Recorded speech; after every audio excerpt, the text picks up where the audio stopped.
So I'm going to begin to shake it down just like this. First thing is basic use. Now, believe me, guys, when I tell you it is anything but basic.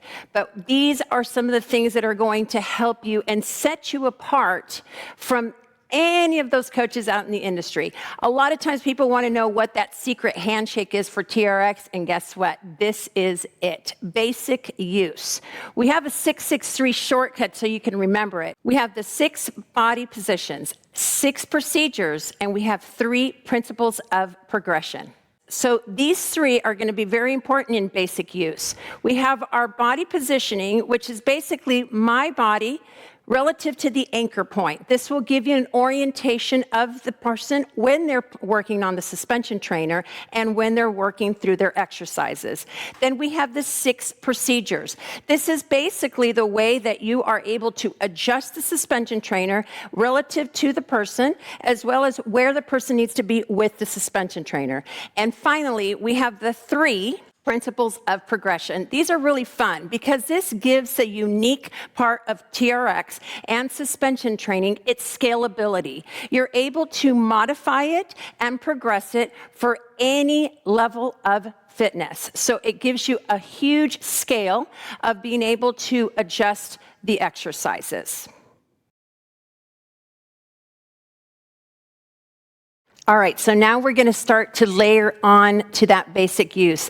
The first thing I mentioned to you guys before was that body position. So I'm going to go through the 6 body positions that are going to be extremely important for you to know how to orientate yourself to the suspension trainer to execute those exercises. So we're going to start with number 1, and that's standing facing the anchor point.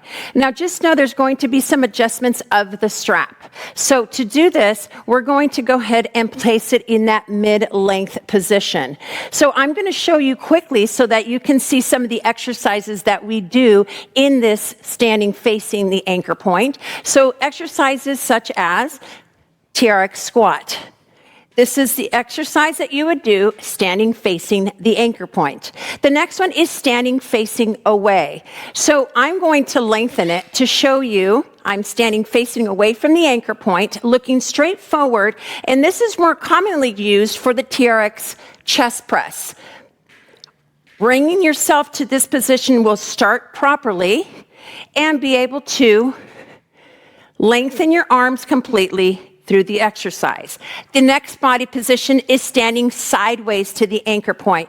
There's many times that you are going to do this into single handle mode where you take both handles and you place it into one.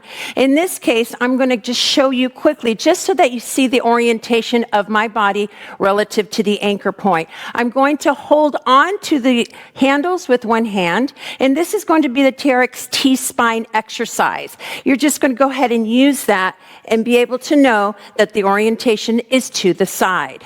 Then we're going to go ahead and finish with the standing body positions and hit the ground.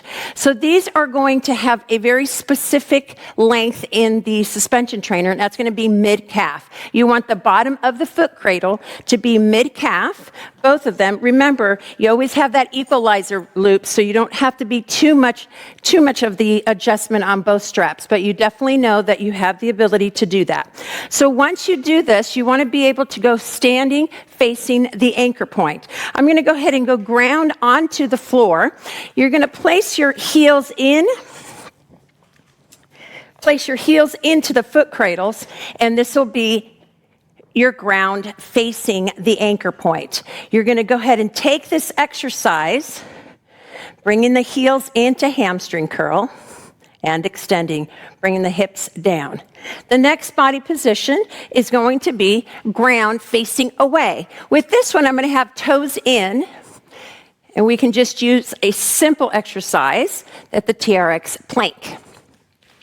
Remember, the back is to the anchor point, starting this position. Next, and finally, is the ground sideways to the anchor point. I'm going to remain here with my toes in, and I'm simply going to rotate my body to the side, making sure that we have toe to heels, top leg is in front, and my simply lift the hip up and go into the side plank. bringing it all the way down. Again, just a quick review. We have 6 body positions. We're going to be standing facing the anchor point, standing facing away from the anchor point, standing sideways, ground facing away, ground sideways to the anchor point. And that is going to be the first layer of your basic use with 6 body positions.